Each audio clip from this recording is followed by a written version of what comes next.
Hi friends, আসসালামু আলাইকুম। তো আজকের এই স্পেশাল ভিডিওতে আপনাদের জন্য একটি স্পেশাল গিফট থাকবে। তো সেই গিফটটি আনজিপ করার জন্য আপনার পাসওয়ার্ডের প্রয়োজন হবে। এই পাসওয়ার্ডটি ছাড়াও আরও 5টি পাসওয়ার্ড ভিডিওর মধ্যে থাকবে। সেই পাসওয়ার্ডগুলো দিয়ে এই গিফট প্যাকটি আপনার আনজিপ করতে হবে। তো গিফট প্যাকটি কমেন্ট বক্সে পিন করা থাকবে, আর যদি কমেন্ট বক্সে না পান তাহলে আমার ফেসবুক পেজে নক দিতে হবে। ফেসবুক পেজের নাম হচ্ছে আকাশ অনলাইন স্কুল। দেখেন কত প্রিমিয়াম ক্যাটাগরি একটি লোগো ডিজাইন। তো ফেসবুকে গিয়ে সার্চ করবেন আকাশ অনলাইন স্কুল লিখে, সেখানে আমার পেজটি পেয়ে যাবেন। দেখেন এই যে এই পেজটি এরকম দেখতে।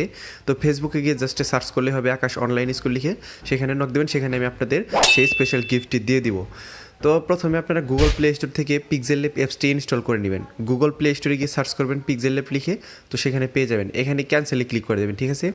তারপর হচ্ছে এই লেখাটিকে ডিলিট করে দিবেন। ভিউয়ার্স বলছি কিন্তু পিক্সেল ল্যাব, গুগল প্লে স্টোরে গিয়ে সার্চ করবেন। এখান থেকে হচ্ছে ইমেজ সাইজ নিয়ে নিতে হবে। তো আমরা যেহেতু ইউটিউবের জন্য ভিডিও বানাচ্ছি, এজন্য ইউটিউব রেশিও অনুযায়ী একটা থাম্বনেইল নিয়ে নিব। অর্থাৎ ইউটিউব থাম্বনেইলই হচ্ছে ইউটিউব রেশিও 1280/720। তো দেখেন ইউটিউবের যে থাম্বনেইল আছে সেটার সাইজ এসে পড়েছে। এখন হচ্ছে এতে ক্লিক করবেন। অর্থাৎ আপনার লেখালেখি অ্যাড করার জন্য এর মধ্যে যতগুলো অপশন আছে সবগুলো অপশন দিয়ে আপনি কাজ করতে পারবেন। এখানে দেখেন এই যে এই লেখাটিকে ডিজাইন করার জন্য কতগুলো টুলস এখানে রয়েছে। তো এখানে আপনি যে নামটি ডিজাইন করতে চান সেই নামটি এখানে সুন্দর করে লিখে নেবেন।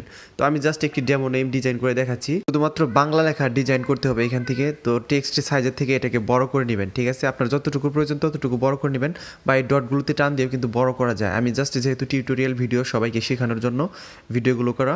এখন ফন্টে যাবেন। তো ফন্টে যাওয়ার পর দেখেন এখানে অনেকগুলো ফন্ট আছে, কিন্তু এই ফন্টগুলো দিয়ে আপনি বাংলা লেখা কখনোই ডিজাইন করতে পারবেন না, জাস্ট ইংলিশ লেখা ডিজাইন হবে। তো মাই ফন্টে যাবেন। এখানে দেখেন ফন্ট আছে, কিন্তু এখানে কোনো ফন্ট ছিল না, সবগুলি অ্যাড করা হয়েছে। তো কীভাবে পিক্সেল ল্যাবে ফন্ট অ্যাড করবেন এটা আমি ভিডিও শেষে দেখিয়ে দিব। তো ভিডিওটি মনোযোগ সহকারে দেখেন, তাহলে বুঝতে পারবেন কীভাবে পিক্সেল ল্যাবে ফন্ট অ্যাড করতে হয়। এখন হচ্ছে আমি আজকে যেই ফন্টটি ব্যবহার করব সেটা হচ্ছে চিরকুট প্রিমিয়াম ভার্সন 4 এর একটি মডিফাইড ভার্সন, ঠিক আছে। চিরকুট প্রিমিয়াম ভার্সন 4 এর একটি মডিফাইড ভার্সন। এটা হচ্ছে ডেমো ডিজাইন। এটাকে স্টাইলিশ ডিজাইন দেওয়ার জন্য হচ্ছে এটাতে কিছু চিহ্ন ব্যবহার করতে হবে। অর্থাৎ যে কোনো অক্ষরের ডিজাইন করতে আপনার 2টা করে প্লাস দিয়ে দিতে হবে, ঠিক আছে। কি বলছি ভিউয়ার্স, যে কোনো অক্ষরের ডিজাইন করতে 2টা করে প্লাস দিতে হবে। কিন্তু সবগুলো অক্ষরের মধ্যে হবে না, কিছু কিছু অক্ষরের মধ্যে হবে যে অক্ষরগুলোর সামনে একটু স্পেস বা একটু জায়গা থাকে, অর্থাৎ স্টাইল করার জন্য। দেখেন সরের সামনে একটু ডাট নিয়েছিল, অর্থাৎ জায়গা ছিল, সেজন্য এটার করতে পারলেন। কিন্তু অন্তত রয়ের মধ্যে কিন্তু করতে পারবেন না। হয়ের মধ্যে আবার ঠিকই করতে পারবেন, কারণ হয়ের নিচে অনেক বড় একটা এরকম ডিজাইন পাবেন। তো এখন হচ্ছে যে আকারের কীভাবে ডিজাইন করবেন সেগুলো দেখাইতেছি। তো জাস্ট একারের ডিজাইনটা প্রথমে দেখাই। একারের ডিজাইন করতে একটা স্টার চিহ্ন তুলবেন এবং এক লিখবেন। যেখানে আপনি একার দিতে চান সেখানে কিন্তু ভিউয়ার, যেমন আমি রয়ের সাথে একার দিতে চাই, এই জন্য রয়ের পিছনে একটা স্টার তুলছি, তারপর হচ্ছে যে কোনো একটা সংখ্যা লাগাই দিছি, ঠিক আছে। এখান থেকে 1 2 3 4 5 6 এরকমভাবে আপনি সংখ্যা ব্যবহার করবেন স্টারের পরে। দেখবেন যে একারের বিভিন্ন ধরনের ডিজাইন আসছে। আকারের ক্ষেত্রে হচ্ছে আকারের সাথে একটা সংখ্যা লাগাতে হবে। আমি দেখাইতেছি ভিউয়ার্স। তো দেখেন কত সুন্দর প্রিমিয়াম ক্যাটাগরি এই ডিজাইনগুলো। তো এখন দীর্ঘিকার বা রসিকার ডিজাইন করতে হলে কী করতে হবে আমি সেটা দেখাবো। তো রসিকারের ডিজাইন করার জন্য যেই জায়গায় আপনি রসিকার দিবেন সেই জায়গাতে একটা প্লাস তুলবেন এবং কি তারপর একটা সংখ্যা দিবেন। অর্থাৎ অক্ষরের সাথে সংখ্যাটা লাগানো থাকবে, তার পিছনে একটা প্লাস চিহ্ন থাকবে, ঠিক আছে। কি বলছি, দীর্ঘিকার ডিজাইনের মধ্যে কিন্তু আবার দীর্ঘিকার কাটবেন না, দীর্ঘিকারের সাথে একটা সংখ্যা বসিয়ে দিবেন, তারপর হচ্ছে একটা প্লাস দিয়ে দিবেন, ঠিক আছে। তো দেখেন কত সুন্দর সুন্দর এখানে রসিকার পাওয়া যাবে। এখন হচ্ছে যে আপনার মাত্রালতা কীভাবে অ্যাড করবেন। মাত্রালতা অ্যাড করার জন্য লেস দেন গ্রেটার দেন চিহ্নগুলো ব্যবহার করতে হবে। আমি এখানে একটা চিহ্ন দিলাম, তারপর হচ্ছে এখানে বাংলা যে কোনো একটা সংখ্যা দিয়ে দেবেন, ঠিক আছে। এখান থেকে হচ্ছে 29টা মাত্রালতা আপনি ব্যবহার করতে পারবেন, ঠিক আছে, 29টা। তো অনেক সুন্দর সুন্দর প্রিমিয়াম ক্যাটাগরির মাত্রালতা এখানে আছে। বেশ আমি কিন্তু বলে নিচ্ছি ভিডিওতে পাসওয়ার্ড থাকবে, পাসওয়ার্ডগুলো কালেক্ট করেন। মোট 6টি পাসওয়ার্ড থাকবে, সেই পাসওয়ার্ড দিয়ে কিন্তু গিফট প্যাকটি আপনার আনজিপ করতে হবে। এখানে হচ্ছে আকারে ডিজাইন করার জন্য জাস্ট আকারের সাথে একটা সংখ্যা, তারপর হচ্ছে প্লাস দিতে হবে। আর দীর্ঘিকারে ডিজাইন করার জন্য দীর্ঘিকারের সাথে একটা সংখ্যা, তার পিছনে একটা প্লাস থাকবে। এটাকে আমি সুন্দর একটা কালার দিব, কাস্টম কালার, অর্থাৎ মিক্স কালার, ঠিক আছে। এই কালারগুলো, এটা হচ্ছে RGB কালার বলে। এই কালারগুলো আপনি ব্রাউজারে গিয়ে সার্চ করবেন মিক্স কালার লিখে, তাহলে এরকম অসংখ্য কালার পেয়ে যাবেন, ঠিক আছে। অসংখ্য কালার আপনি ফ্রিতে ডাউনলোড করতে পারবেন। এটার জন্য আপনার ডেসক্রিপশন বক্সও খুঁজতে হবে না, কোনো লিঙ্কও খুঁজতে হবে না, ঠিক আছে। এখানে হচ্ছে আমি যেটুকু কালার ব্যবহার করবো সেইটুকু কালার আমি ক্রপ করে নিচ্ছি। দেখেন এটার কালার এরকম আসছে, এটার কালারটার স্যাচুরেশন চলে গেছে। তো স্যাচুরেশন বাড়ানোরও উপায় আছে ভিউয়ার্সে, কীভাবে বাড়াবেন আমি সেটা দেখাচ্ছি। তো মনোযোগ সহকারে দেখেন, এইভাবে আপনি স্কেলটা নাড়াচাড়া করলে আপনার কালারের মধ্যে এরকম পরিবর্তন আসবে, ঠিক আছে। তো আপনার যতটুকু ভালো লাগবে ততটুকু রেখে দিবেন। তারপর হচ্ছে এটার ব্রাইটনেস ফিরিয়ে আনার জন্য একটা প্রসেস আপনার করতে হবে, সেটা আমি দেখাচ্ছি কীভাবে করবেন। তো এখানে প্লাস আইকনে ক্লিক করবেন, এখান থেকে একটা শেপ অ্যাড করতে হবে। তো শেপ এড করে এটার কালার আপনার এই ভিডিওতে যে কালারটা ব্যবহার করছেন সেই রকম কালারের সাথে ম্যাচিং করে একটা কালার দিয়ে দিবেন, ঠিক আছে। তো আমি এখানে সবুজ কালারটা দিয়ে দিই, কারণ সবুজ কালারটা বেশি পরিমাণে আছে এখানে। তো এই কালারটা যেখানে সবুজ কালার আছে সেখানে একবারে ছোটো করে বসিয়ে দেবেন, জাস্ট একবারে যতটুকু ছোটো করা সম্ভব। দেখেন ছোটো হয়ে গেছে। এখন হচ্ছে যে এটাকে হাইড করে দিতে হবে, যে এইখান থেকে হাইড করে দিতে হবে, তারপর এই দুইটা লেয়ারকে মার্জ করতে হবে, ঠিক আছে ভিউয়ার্স। আমি কি বলছি, হাইড করার পর দুইটা লেয়ারকে মার্জ করতে হবে। তো মার্চ করার পর কিন্তু এটা একটা পিকচার হয়ে গেছে। এখন কিন্তু চাইলে আপনি এখানে ডাবল টাইপ করে লেখা ডিজাইন করতে পারবেন না। পিকচার এডিট করার জন্য এখানে আসতে হবে, অর্থাৎ মাঝখানের অপশনটিতে এর মধ্যে থেকে চলে যেতে হবে, অর্থাৎ শেপের মধ্যে যেতে হবে। এখন এখানে দেখেন এই যে কালার ফিল্টার, এখান থেকে হচ্ছে আপনি স্যাচুরেশন বাড়িয়ে দিবেন। দেখেন চেঞ্জটা কোথায় দেখছেন ভিউয়ার্স, কতটুকু পরিবর্তন হলো। এখান থেকে আপনি কালারও চেঞ্জ করতে পারবেন, ঠিক আছে। তো দেখেন কীভাবে কালারগুলো চেঞ্জ হয়ে যাচ্ছে, আপনার মনের মতো করে এখান থেকে কালারটা দিতে পারবেন, অর্থাৎ কালার ফিল্টারের থেকে। তো এটাকে গাঢ় করে সুন্দর করে আপনার যেটুকু ভালো লাগবে সেটুকুতে দিয়ে দিবেন। ব্রাইটনেস চাইলে এখান থেকে বাড়িয়ে দিতে পারেন। তো এটাকে রাইট দিয়ে দেবেন। এখন হচ্ছে এটার ব্যাকগ্রাউন্ড সরিয়ে দিতে হবে, কারণ এটার 3D ডিজাইন দিতে হবে এবং একটি ব্যাকগ্রাউন্ড বসাতে হবে। এই জন্য ট্রান্সপারেন্টে ক্লিক করবেন। ট্রান্সপারেন্টে ক্লিক করার পর এখানে শেয়ার অপশনে ক্লিক করে এটার রেজুলেশন বাড়িয়ে নেবেন ভিউয়ার্স, ঠিক আছে। এখান থেকে আপনি আলট্রা রেজুলেশন করে নেবেন, তারপর হচ্ছে সেভ দিয়ে দিবেন। এখানে পিকচারটি সেভ হয়ে যাওয়ার পর এটাকে 3D ডিজাইন দেওয়ার জন্য আপনার একটি ওয়েবসাইট ব্যবহার করতে হবে। প্রত্যেকের ফোনে কিন্তু ক্রোম ব্রাউজারটি থাকে, তো যার যার ফোনে ক্রোম ব্রাউজার নাই তারা ইনস্টল করে নেবেন গুগল প্লে স্টোর থেকে, তো ওপেন করে নেবেন, ঠিক আছে।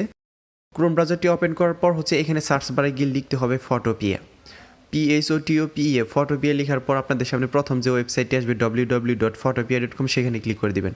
তো এখানে আসার পর হচ্ছে এরকম আসতে পারে, তারপর ওপেন ফ্রম কম্পিউটার, এখানে দেখেন এই যে ফাইল, তো ফাইলের থেকে ওপেন করবেন, ঠিক আছে। ওপেন ফ্রম কম্পিউটার থেকে ওপেন করলে কিন্তু একই ইন্টারফেস আসবে, কিন্তু ফাইলের থেকে কাজ বেশি, এই জন্য ফাইলে ক্লিক করলাম। এখানে 3 লাইনে ক্লিক করবেন। 3 লাইনে ক্লিক করার পর এই যে দেখেন আপনার যে ফোন মেমোরি আছে সেটা ক্লিক করবেন। এখান থেকে একটা PSD ফাইল ব্যবহার করতে হবে। এই PSD ফাইলটি আপনারা ডাউনলোড করার পর আপনাদের ডাউনলোড ফোল্ডারে চলে যাবে, কিন্তু আমি এখানে একটা ফোল্ডার বানিয়ে এখানে অনেকগুলো PSD ফাইল একত্রে রেখে দিছি। আজকের PSDটির নাম হচ্ছে আকাশ প্লেনুয়াল। এটি ভিডিও ডেসক্রিপশন বক্সে থাকবে, সেখান থেকে আপনারা ডাউনলোড করে নেবেন। যারা ভিডিও ডেসক্রিপশন বক্স না চিনেন তারা আমার ফেসবুক পেজ আকাশ অনলাইন স্কুল, সেখানে নক দেবেন, আমি সেখানে আপনাদের এই প্রয়োজনীয় জিনিসগুলো দিয়ে দিব, ঠিক আছে। আর গিফট প্যাকটা আপনারা আমার ইনবক্সের থেকে নিতে পারবেন, কিংবা কমেন্ট বক্সে পিন করা থাকবে, সেখান থেকে আপনারা ডাউনলোড করে নেবেন, ঠিক আছে। এখন হচ্ছে যে এই যে ওপেন এন্ড এডিট কন্টেন্ট, আমি কী করলাম ভিউয়ার্স ভালোভাবে ফলো করেন। ফাইলে ক্লিক করবেন। এখান থেকে হচ্ছে যে এই যে দেখেন ওপেন অ্যান্ড প্লেস, এখানে ক্লিক করে দিবেন। এখান থেকে হচ্ছে যে আমাদের বানানোর ডিজাইনটি এখানে রিপ্লেস করব, ঠিক আছে ভিউয়ার্স। তো আমরা যেই পিকচারটি বানাইছি সেটা হচ্ছে পিক্সেলে ফোল্ডারের মধ্যে থাকবে, তো আপনারা পিক্সেলে ফোল্ডারে চলে যাবেন। এখান থেকে দেখেন যে আরোহী, এই ডিজাইনটি কিন্তু আমি এইমাত্র করলাম। এখন ডান দিয়ে দিবেন।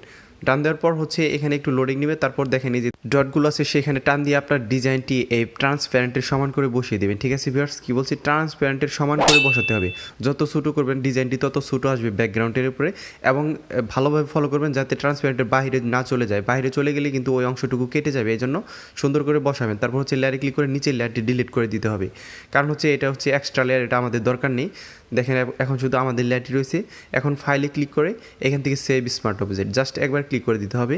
এখন আকাশের উপরে জাস্ট একবার ক্লিক করে দিবেন, তারপর হচ্ছে 2 থেকে 3 সেকেন্ড পর আপনার ডিজাইনটি অটোমেটিক রেডি হয়ে যাবে। তো আমি দেখেন কত সুন্দর প্রিমিয়াম ক্যাটাগরি ডিজাইন। এখন হচ্ছে ফাইলে ক্লিক করে এক্সপোর্ট অ্যাসে ক্লিক করতে হবে, যেহেতু আমরা পিকচার সেভ করতে চাই, এই জন্য এক্সপোর্ট অ্যাসে ক্লিক করার পর জেপিজিতে ক্লিক করবেন, ঠিক আছে ভিউয়ার্স। তো জেপিজি হচ্ছে পিকচারের ফরম্যাট। জেপিজি সিলেক্ট করার পর এখান থেকে অনেকের রেজুলেশন কম থাকতে পারে, তো পিকচার কোয়ালিটি ভালো আসার জন্য এখানে রেজুলেশন বাড়িয়ে নেবেন, 100 করে নেবেন, তারপর সেভ দিয়ে দিবেন। সেভ দেওয়ার পর হচ্ছে এখানে আপনার কারো অ্যাডের জন্য পারমিশন চাইবে, কারো ফোনে ডাউনলোড অপশন আসবে, আপনারা ডাউনলোড করে নেবেন। তো আমি ওপেন করে দেখাচ্ছি। তো দেখেন কত প্রিমিয়াম ক্যাটাগরি ডিজাইন। এখন কীভাবে ফন্টেড করবেন আমি সেটা দেখাবো, পিক্সেলে কীভাবে ফন্টেড করতে হয় সেটা দেখাচ্ছি। এখানে হচ্ছে পিক্সেলে আসার পর একটা বাংলা লেখা লেখার পর এখানে মাই ফন্টে আসবেন। এখান থেকে এই ফন্টে আমি এই ফন্টটি দেখাবো কীভাবে অ্যাড করবেন। প্রত্যেকটা ফন্টই একইভাবে অ্যাড করতে হয়, জাস্ট আমি একটা ফন্ট দেখাই, এখানে একটা ভালো নেম লিখে নিই। তো দেখেন এই যে এই ফন্টটা আমি অ্যাড করে দেখাবো, এটা হচ্ছে ফ্রি ভার্সন, ঠিক আছে। এটা আপনি ক্রোম ব্রাউজার গিয়ে সার্চ করলে পেয়ে যাবেন। তো আমি এই ফন্টটা এখন এখানে ডিলিট করে দিচ্ছি। সম্পূর্ণ নতুন প্রসেসে দেখাচ্ছে আপনি কীভাবে ফন্ট অ্যাড করবেন। এখন হচ্ছে আপনার ক্রোম ব্রাউজারটি ওপেন করে নেবেন, ঠিক আছে। ক্রোম ব্রাউজারে গিয়ে সার্চ করবেন, আমি দেখাচ্ছি কী লিখে সার্চ করতে হবে। এখানে লিখে সার্চ করবেন এলআই মাহফুজ একে, ঠিক আছে। এলআই মাহফুজ ইউনিকোড বা এলআই মাহফুজ একে, যে দেখেন এলআই মাহফুজ ইউনিকোড। এখানে ক্লিক করার পর এই যে লিপি ঘরের যে প্রথম ওয়েবসাইটটি আসে সেখানে যাবেন। লিপিকর ওয়েবসাইটের ফন্ট কিন্তু এটা ভিউয়ার্স। এখান থেকে হচ্ছে একটু নিচের দিকে যাওয়ার পর দেখেন এই যে ফন্টের ডেভেলপার, ডিজাইনার সব কিছু এখানে আছে। এখান থেকে ডাউনলোডে ক্লিক করে দেবেন। এখানে টিক মার্ক দেওয়ার পর হচ্ছে ডাউনলোডে ক্লিক করে দেওয়ার পর দেখবেন ডাউনলোড হয়ে গেছে। এখন হচ্ছে আপনার ফোন স্টোরেজে চলে যাবেন। তো ফাইল ম্যানেজারে যাওয়ার কারণ হচ্ছে এখান থেকে এই ফাইলটি আনজিপ করতে হবে, এটা জিপ ফাইলে আছে, এটাকে আনজিপ করতে হবে। তো ইন্টারনাল স্টোরেজে যাওয়ার পর ডাউনলোড ফোল্ডারটি খুঁজে বের করবেন। সেখানে যাওয়ার পর এখানে যদি অসংখ্য ফাইল থাকে এই জন্য শর্ট বাই করে নেবেন, যাতে আপনার ফাইলটি সবার উপরে থাকে, ঠিক আছে। অর্থাৎ আপনি এখন যেটা ডাউনলোড করছেন সেটা যাতে সবার উপরে থাকে, এই জন্য শর্ট বাই নিউয়েস্ট ফার্স্টে দিয়ে দিবেন। এখানে এক্সট্রাক্ট করতে হবে। তো ফাইলটির উপরে ক্লিক করার পর এক্সট্রাক্ট হয়ে গেছে। দেখেন হচ্ছে উপরে দেখেন একটা ফোল্ডার তৈরি হয়ে গেছে জাস্ট নাও। এখানে দেখেন ফন্ট আছে ইউনিকোডের ভিতরে, ঠিক আছে। তো এটা কীভাবে পিক্সেল ল্যাবে অ্যাড করবেন, এখন পিক্সেল ল্যাবে চলে যাবেন, ঠিক আছে। পিক্সেল ল্যাবে চলে যাওয়ার পর হচ্ছে যে এখানে আমি দেখাচ্ছি। তো দেখেন এটা কোনো ফন্ট না, এখন ডিফন্টে আছে। এখন হচ্ছে যে এখান থেকে এই যে প্লাস আইকনে ক্লিক করবেন। প্লাস আইকনে ক্লিক করার পর 3 লাইনে ক্লিক করার পর আপনার যে ফোন মেমোরি আছে সেটা ক্লিক করবেন। তারপর ডাউনলোড ফোল্ডারটি খুঁজে বের করবেন। এখান থেকে হচ্ছে আপনি যে ফোল্ডারটি তৈরি হয়েছে সেই ফোল্ডারটি খুঁজে বের করতে হবে। এখানে যদি ফোল্ডার বেশি থাকে খুঁজে না পান তাহলে 3 ডটে ক্লিক করে শর্ট বাই করে নেবেন। আবারও শর্ট বাই থেকে এই যে মডিফাইড নিউয়েস্ট ফার্স্ট এটা করে নেবেন। এখন হচ্ছে এই যে দেখেন সবার উপরে আসছে ফোল্ডারটি। এখান থেকে ইউনিকোডের ভিতরে চলে যাবেন। ইউনিকোডের ভিতরে যে ফন্টটা থাকবে এখান থেকে ইতালিক একটা সাধারণ ভার্সন একটা, তো আমরা সাধারণ ভার্সনে অ্যাড করলাম। দেখেন এই যে অ্যাড হয়ে গেছে। তো ভিউয়ার্স ভিডিওটি ভালো লাগলে দয়া করে আমার চ্যানেলটি সাবস্ক্রাইব করবেন। ধন্যবাদ সবাইকে ভিডিওটি মনোযোগ সহকারে দেখার জন্য।